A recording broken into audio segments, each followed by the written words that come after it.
Hello friends, வாங்க curd rice எப்படி செய்கிறதுன்னு பார்க்கலாம்.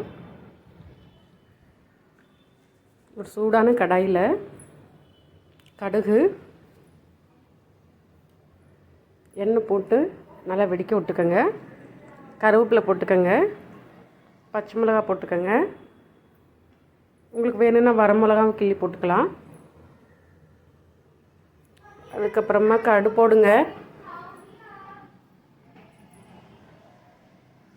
கடுகு போட்டு கேஸ் ஆஃப் பண்ணிடுங்க. கொத்தமல்லி போடுங்க. போட்டு நல்லா மிக்ஸ் பண்ணி விடுங்க.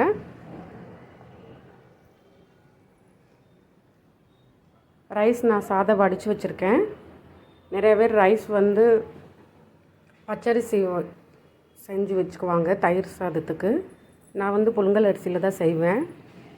ஆப்ஷனலுங்க, உங்களுக்கு எந்த ரைஸில் வேணாலும் செஞ்சுக்கலாம் கர்ட் ரைஸு. சைட் டிஷ்க்கு அப்பளம் சுட்டுக்கிட்டேங்க. இது உளுந்தப்பளம், ரைஸ் அப்பளம் கிடையாது.